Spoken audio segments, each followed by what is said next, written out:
Eco Morning, votre matinale d'information et de divertissement sur DFM. DFM. Eco Morning, c'est à l'Holacité, Sport Eco, l'astuce du jour, la revue de presse économique, l'invité éco et le panier de la ménagère. Retrouvez Jojo et son équipe du lundi au vendredi entre 6h et 9h sur la 103.fm. La matinale de votre radio économique, c'est du fun, des fous rires, de la détente et surtout de la bonne humeur. Eco Morning, let's start. Dans le cadre de l'invité éco, nous recevons ce matin Marc Turangue-Ken. Il est le secrétaire permanent de la Cour d'arbitrage et de médiation. Monsieur, bonjour et bienvenue sur DFM. Bonjour madame et merci pour l'invitation. Alors, on va démarrer de façon pédagogique. C'est quoi la Cour d'arbitrage et de médiation? Déjà, il faudrait bien faire la précision. Oui. C'est la Cour d'arbitrage et de médiation de la Chambre de commerce, d'industrie, des mines et de l'artisanat du Cameroun. Parce qu'il y a plusieurs centres d'arbitrage et de médiation.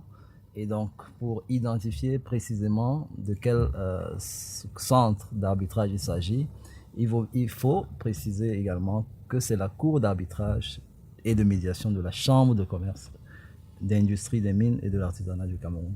Donc, CAM-CECIMA. Alors, quelles sont vos missions? Quel est votre rôle dans le contexte des relations commerciales internationales? Le rôle de la Cour d'arbitrage, comme tout centre d'arbitrage, c'est d'organiser la résolution des litiges par des modes alternatifs de règlement des différends, donc autrement que par les tribunaux étatiques. Donc, nous organisons l'arbitrage ou la médiation. Nous réglons les conflits entre les opérateurs économiques, que ce soit l'État, public ou privé. Donc, voilà. De façon pratique, quel est le dernier cas en date, par exemple? Quel est le dernier? Dernier cas en date. Cas en date. Déjà, il faut dire, nous sommes en phase de promotion parce que nous venons de lancer, officiellement on peut dire, notre cours d'arbitrage et de médiation. Donc, nous faisons pour l'instant, nous sommes dans la promotion pour justement faire connaître l'existence de cette cour, ses compétences en matière d'arbitrage et de médiation. J'ai envie de connaître, il s'agit de faire quoi? Si quelqu'un a quel cas spécifiquement, vous faites quoi concrètement? Voilà. Une cour d'arbitrage, la cour d'arbitrage et de médiation de la Chambre de commerce n'est pas très différente d'un tribunal étatique comme on en connaît. Ah d'accord. La seule différence, c'est que ce n'est pas dans le cadre normal traditionnel des tribunaux étatiques. Mais son rôle est également d'organiser la résolution des litiges de la même façon, de telle sorte que lorsque vous avez par exemple choisi la Cour d'arbitrage de médiation comme instance de règlement de vos différends, lorsqu'ils surviennent, les décisions qui sont prises dans ce cadre-là s'imposent aux parties exactement comme une décision de justice. Donc c'est exactement la même chose, sauf que c'est comme une justice privée, ça veut dire que c'est une justice que les parties ont choisie en dehors du cadre étatique, qui a ses propres règles, ses propres délais et ses propres son mode de fonctionnement spécifique. Est-ce qu'on peut citer quelques litiges qu'on peut retrouver en arbitrage? Deux commerçants qui prévoient de faire des affaires ensemble, ils signent un contrat et puis ils disent dans le contrat, en cas de différend entre nous, on va régler le conflit à travers le règlement d'arbitrage de médiation de la Cour d'arbitrage de médiation de la Chambre de commerce, d'industrie, des mines et de l'artisanat du Cameroun. Dès lors que le conflit survient, une des parties saisit donc le secrétariat permanent de la Cour d'arbitrage de médiation, qui va donc diligenter la procédure conformément au règlement, si c'est pour l'arbitrage, au règlement d'arbitrage de la Cour d'arbitrage de médiation de la Chambre de commerce. Si c'est une médiation à travers le règlement de médiation de la Cour d'arbitrage et de médiation de la Chambre de commerce, et on va donc diligenter la procédure. Les parties ont la liberté, dans le cadre de notre arbitrage, de choisir leurs arbitres. Il y a une liste d'arbitres qui existe au niveau de la Cour d'arbitrage, ou une liste de médiateurs. Les parties s'entendent pour choisir parmi cette liste ou en dehors une personne qui va être désignée comme celui qui va trancher leur litige. comme ça se passe dans d'autres grands centres d'arbitrage internationaux, où les parties participent à la désignation de l'arbitre qui va trancher leur litige. Et dès lors que le litige est tranché, il y a au sein de la Cour d'arbitrage de médiation un comité technique dont le rôle est d'examiner la qualité des sentences que donne l'arbitre ou de voir comment les médiations se font. Et s'il y a un souci, le comité technique fait savoir à l'arbitre ou au médiateur les limites qu'il peut avoir dans sa proposition de sentence. Et tout cela vise à permettre que les sentences qui sont rendues au niveau de la Cour d'arbitrage et de médiation de la Chambre de commerce soient des sentences qui, objectivement, sont reconnues comme justes et qui peuvent faciliter donc la poursuite des affaires entre les protagonistes. Et voilà qui est clair. La première journée de l'arbitrage Chine-Afrique s'est tenue le 26 février 2025 à Douala sous le thème « La problématique du règlement des différends commerciaux et des investissements par l'arbitrage et la médiation dans le cadre des investissements entre l'Afrique et la Chine ». Quels étaient les principaux objectifs et encore mieux les enjeux de cette rencontre? L'objectif de cette journée, déjà, c'était de créer un climat de confiance. Parce que le problème de l'arbitrage aussi, c'est un peu la confiance, y compris pour les institutions d'arbitrage. Ça veut dire que nous avons une communauté d'affaires chinoise, une communauté d'affaires camerounaise. Lorsque ces deux communautés rentrent en partenariat, il faut choisir la cour ou le centre d'arbitrage qui va être compétent. La communauté chinoise aura tendance à dire c'est le centre d'arbitrage international de Chine qui va être compétent en cas de conflit. Le Camerounais ou d'autres pays africains vont dire c'est mieux que ce soit celui de chez moi, parce que chacun en réalité cherche derrière ça une sorte d'avantage par rapport à l'autre. Donc il était question de créer un cadre de confiance entre ces différentes institutions, travailler ensemble pour que les deux communautés puissent faire confiance aux différents centres d'arbitrage qui travaillent. Et puis, que ces différents centres d'arbitrage travaillent à respecter les codes internationaux en matière d'arbitrage, qui sont le professionnalisme, l'objectivité, la justice dans la prise de décision, de telle sorte que le Chinois qui vient faire des affaires n'ait pas de problème à accepter que ce soit une cour d'arbitrage africaine qui gère le conflit, qui gère le règlement des différends en cas de problèmes. Souvent, ce qui se pose en réalité, c'est une question de rapport de force. Parce que quand vous négociez votre contrat, il peut y avoir des difficultés à déterminer le centre. Parce que vous devez être d'accord. Les deux parties doivent être d'accord pour choisir le centre d'arbitrage. Si la partie chinoise est plus forte, elle va imposer le centre d'arbitrage chinois. Et donc, avec les conditions qui peuvent être défavorables parfois, ça veut dire le lieu de l'arbitrage. Oui. On va par exemple dire l'arbitrage va se faire en Chine, donc chaque fois que vous devez aller en audience, vous allez payer votre billet d'avion, ça va coûter plus cher. Donc il faut créer déjà ce cadre de confiance, par exemple, et dire que le siège de l'arbitrage, parce que l'arbitrage est très flexible par rapport aux tribunaux internationaux, aux étatiques.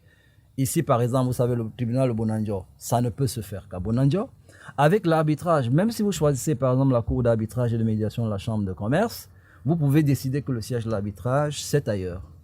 Et donc, pour les investissements par exemple qui se font au niveau du Cameroun, dans cette coopération, on peut dire, quel que soit le centre d'arbitrage qui est choisi, que ce soit chinois ou bien que ce soit camerounais ou que ce soit de n'importe quel pays d'Afrique, eh bien, le siège de l'arbitrage, c'est là où les investissements, par exemple, où les affaires sont menées, de telle sorte qu'un certain nombre de coûts ne pèsent plus sur les partenaires et que ça facilite le règlement des différends.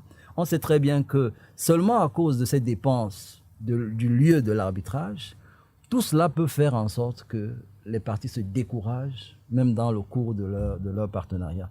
Donc c'est ce partenariat en réalité qu'il fallait mettre en place pour créer des conditions de confiance entre ces différents centres, pour que le partenariat, les investissements, les rapports d'affaires puissent se développer davantage entre la Chine et l'Afrique. Les accords entre l'association de l'arbitrage en Chine et en Afrique en vue de la Convention 2025 ont été paraphés et visent donc à renforcer la coopération en matière de règlement des différends commerciaux et à promouvoir l'arbitrage comme méthode de résolution alternative des conflits sur les deux continents. Alors, dans quelle mesure peut-on considérer que ces accords portent véritablement leurs fruits? Un peu comme je le disais tout à l'heure, c'est lorsque la communauté chinoise, les hommes d'affaires chinois ne vont plus trouver de difficultés à désigner dans leur convention avec des Camerounais ou d'autres ressortissants de pays africains, de désigner un centre d'arbitrage africain pour gérer les conflits, parce que c'est installé un climat de confiance, parce que comme vous savez, la justice, c'est d'abord la confiance. C'est d'abord la confiance qu'on fait à l'institution qui va organiser. C'est vrai que les centres d'arbitrage ils font pas l'arbitrage, ils organisent l'arbitrage. Mais il faut déjà avoir confiance, c'est un peu comme quand vous allez à un match, vous voulez savoir que le système est neutre, qu'il peut faciliter la résolution des conflits, qu'il ne va pas prendre parti pour une partie au détriment de l'autre.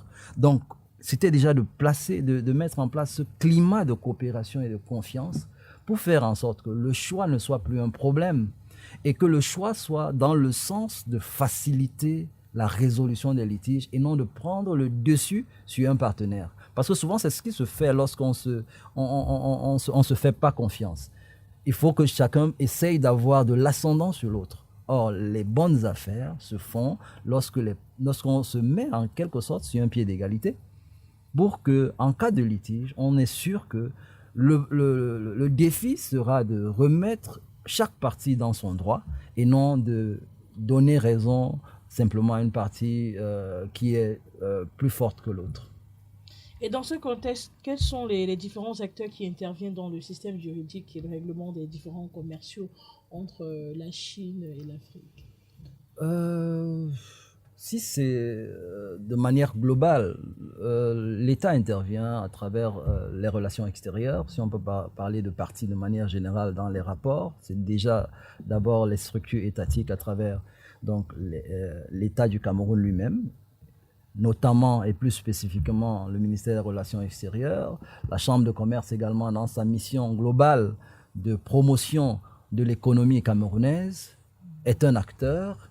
Et elle est également un acteur dans le sens où elle a mis en place sa structure de règlement des différends pour faciliter justement ces échanges-là entre les différentes parties.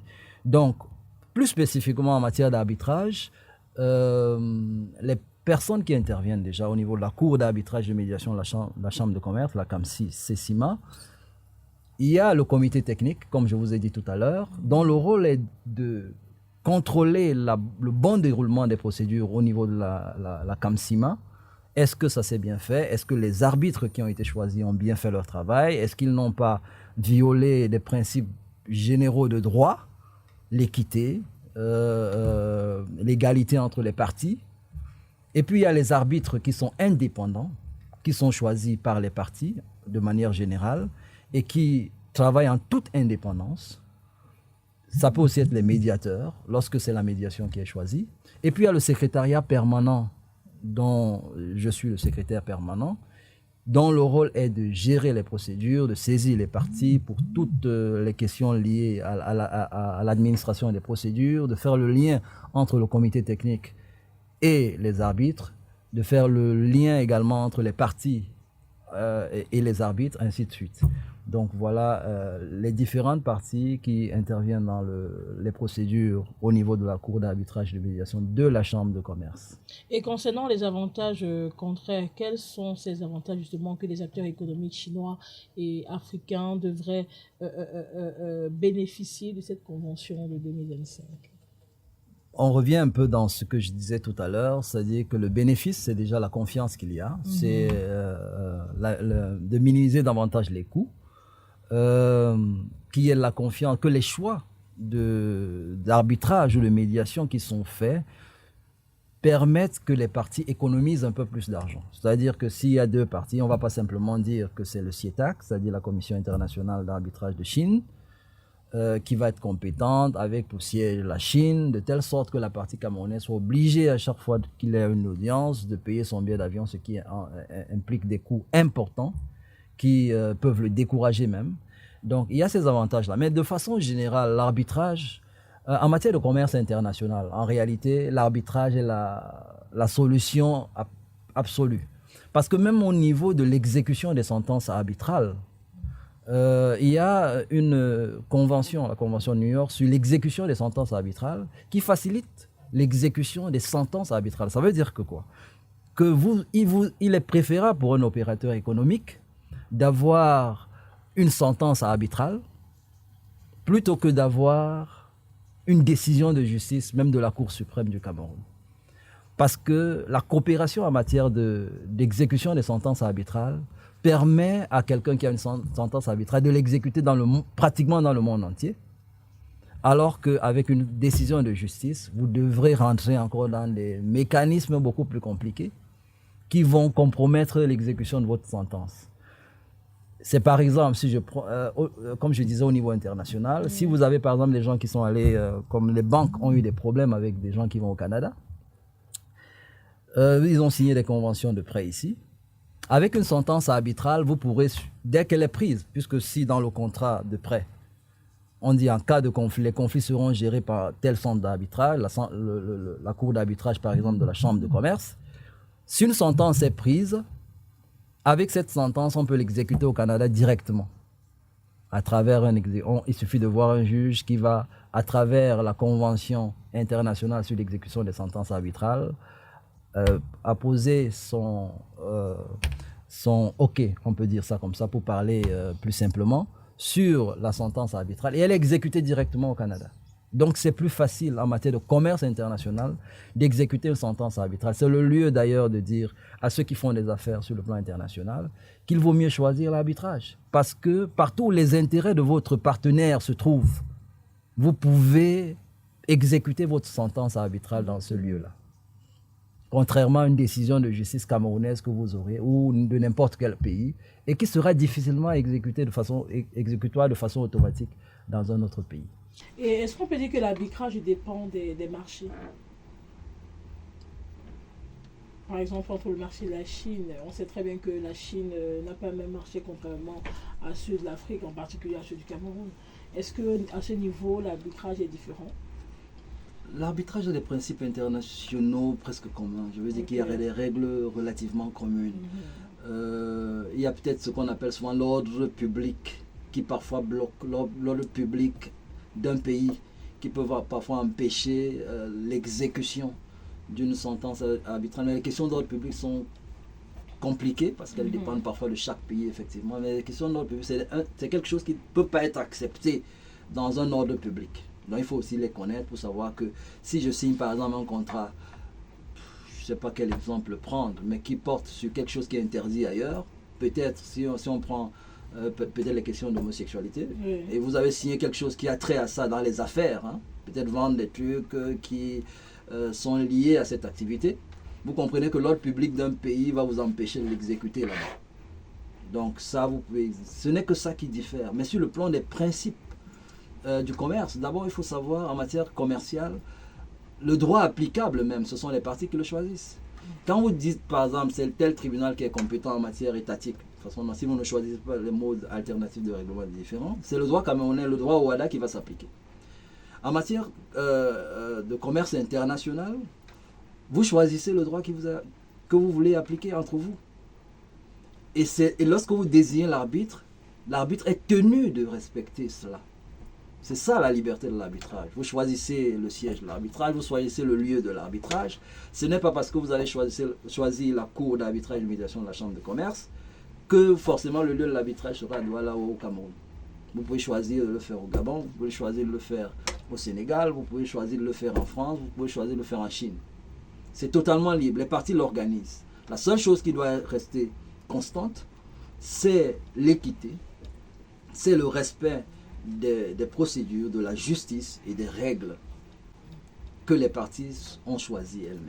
Et que le comité technique de la cour d'arbitrage de médiation de la chambre de commerce veille à ce que ce soit clairement appliqué et qui est constitué de d'agrégés, d'avocats bien établis qui maîtrisent les procédures, pour que le rôle de ce comité technique, c'est de protéger les sentences qui sortent pour qu'elles ne fassent pas l'objet d'annulation. Parce que, en principe, il n'y a pas de recours pour les sentences arbitrales, comme ça se fait dans un cadre étatique normal. On quitte du tribunal de première instance ou de grande instance, on passe en cour d'appel, on passe en cour suprême. En matière d'arbitrage, la sentence est unique. Ensuite, elle peut faire l'objet de révision lorsqu'on a violé des principes généraux de droit, comme les droits de la défense, les droits de chacun, les droits fondamentaux de chaque partie. Là, on peut toucher sur des principes, mais pas sur les faits de l'arbitrage. Donc il y a beaucoup d'avantages de choisir cela. Et si je continue à avoir les avantages, il y a les délais de procédure. On a des procédures, par exemple, dans la cour d'arbitrage sur le recouvrement accéléré des créances, où en 15 jours, on peut avoir une sentence arbitrale lorsque les éléments de preuve sur la créance sont clairs. En 15 jours, vous avez votre sentence. Donc vous n'attendez pas 6 mois, 1 an, 2 ans, 3 ans pour pouvoir avoir une sentence, peut-être le temps pour votre entreprise de disparaître. En 15 jours, vous avez la possibilité d'avoir votre sentence arbitrale, et si elle n'est pas contestée, eh bien vous pouvez avoir l'exécutif. Parce que ce qu'il faut savoir, et que je reprécise parce que c'est important, c'est que lorsque vous avez votre sentence arbitrale, par exemple si elle doit s'exécuter au Cameroun, vous faites apposer la formule exécutoire par le greffe, qui est une formalité, et puis lorsqu'elle est apposée, c'est exactement comme une grosse. Okay. Comme la grosse de la Cour suprême, de n'importe quel tribunal, et qui vous permet de prendre les huissiers, de saisir la compte. Absolument de la même façon que ça se passe avec un tribunal normal. Donc ce sont les mêmes procédures qui se font avec la même autorité. Commandement au nom du président de la République et tout cela, du peuple camerounais, pour pouvoir exécuter votre sentence arbitrale. Et on peut donc affirmer que la non-harmonisation des normes juridiques et commerciales entre la Chine et les pays africains constitue un facteur significatif des conflits transcontinentaux. Les conflits, ce n'est pas tant au niveau de l'harmonisation, ne viennent pas tant du fait de l'harmonisation des normes, parce que c'est les comportements humains qui créent les conflits. Maintenant, est-ce qu'au niveau des centres, des institutions d'arbitrage, il y a une différence entre les normes? Ce qui est ressorti de la journée de l'arbitrage afro-chinoise du 26 février dernier, c'est que généralement, en principe, tous ces centres suivent des règles internationales, en fait, des normes qui sont établies sur le plan international, parce qu'il y a quand même des normes qui sont reconnues. Et donc, il n'y a pas de grande différence au niveau du contenu des normes entre les différents centres d'arbitrage. Il n'y a pas de différence particulière. Le problème, ce sera dans la confiance, comme je l'ai dit à nouveau, que les différents protagonistes auront dans les institutions d'arbitrage qui administrent l'arbitrage entre la Chine et le Cameroun.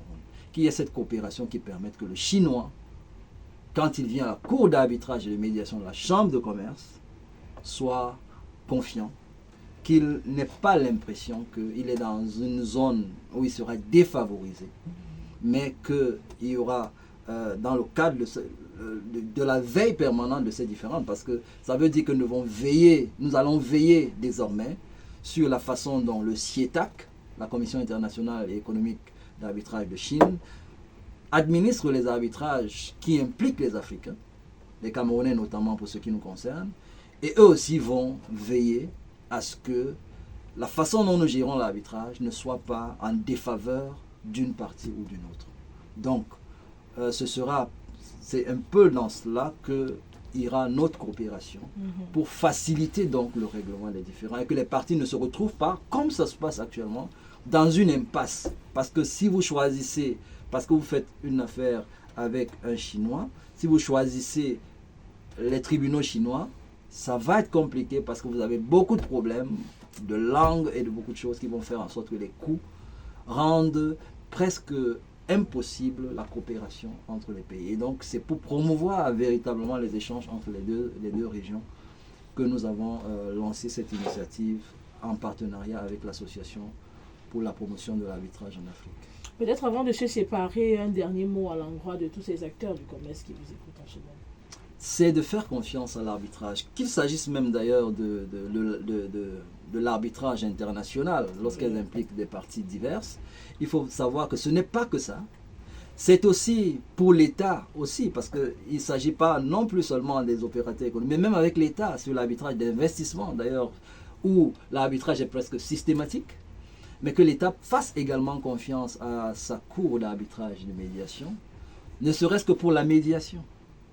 C'est-à-dire que systématiquement, même s'il y a une acceptation globale des parties, que ce soit en dehors du pays où on va investir, qu'ils peuvent négocier sur le siège de l'arbitrage, en disant par exemple le siège sera tel pays, ou alors le lieu de l'arbitrage sera le Cameroun, pour quand même protéger également quelques devises du pays pour éviter les voyages permanents, que ça se passe ici, même si c'est administré par un autre centre d'arbitrage, et que la médiation puisse être gérée également par les centres d'arbitrage d'ici, parce que la médiation n'est pas contraignante pour les parties, donc l'État, avant d'aller en arbitrage, peut systématiquement choisir d'abord la médiation du centre de la cour d'arbitrage de médiation de la Chambre de commerce, qui offre une médiation de niveau international, par rapport aux normes que nous avons et aux arbitres que nous avons sélectionnés. Donc l'État peut le faire pour les routes qu'elle demande, pour les contrats d'investissement qu'elle a avec des partenaires, mais aussi toutes les autres parties, y compris les gens qui sont dans des associations de tontine. Si leur association est organisée, vous avez quelqu'un qui a disparu, vous allez aller en procédure pour 6 mois, 1 an, vous allez perdre de l'argent et tout. Avec nos procédures, en 15 jours, vous pouvez avoir une sentence arbitrale qui vous permet de récupérer rapidement votre argent. Et la Cour, à travers la Chambre de commerce, participe également à l'appui sur l'exécution des sentences arbitrales, parce que dans notre contexte également, vous pouvez avoir une grosse et l'exécuter devient très compliqué. La Chambre de commerce, donc, peut aider elle-même, accompagner les parties dans l'exécution des sentences arbitrales qui ressortent de sa cour d'arbitrage et de médiation. Non, c'est pour dire que c'est ouvert. Les domaines que couvre l'arbitrage et la médiation, généralement, sont les domaines du commerce, que les parties ont la libre disposition. Ça veut dire que le commerce, si vous créez une entreprise, une société, dans vos statuts, vous pouvez mettre, en cas de conflit entre les associés, eh bien, la cour d'arbitrage peut être là pour vous accompagner, pour éviter justement que des associés se séparent alors qu'ils n'ont pas fini de mettre en œuvre leur projet, alors qu'ils pouvaient résoudre facilement leur conflit. Donc, les délais de procédure au niveau des tribunaux étatiques découragent beaucoup et j'en suis une victime aussi. Donc, je sais de quoi il s'agit en matière de règlement des différends entre les associés.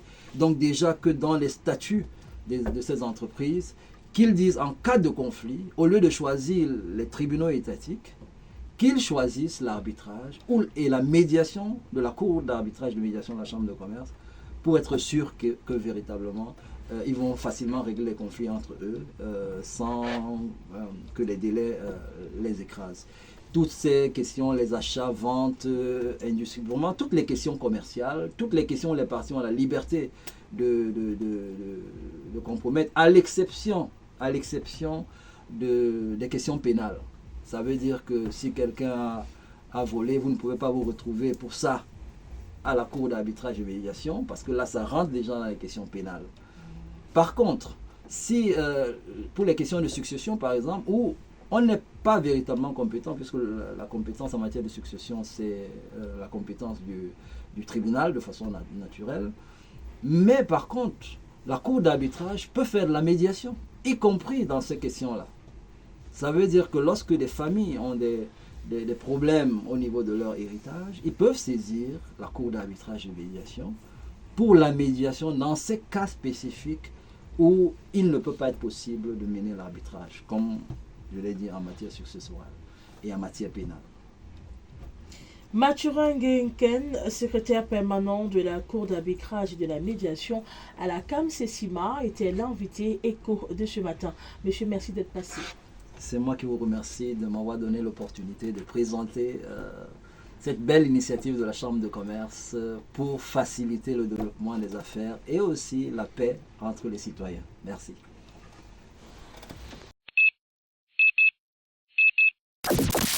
Eco Morning, votre matinale d'information et de divertissement sur DFM. DFM.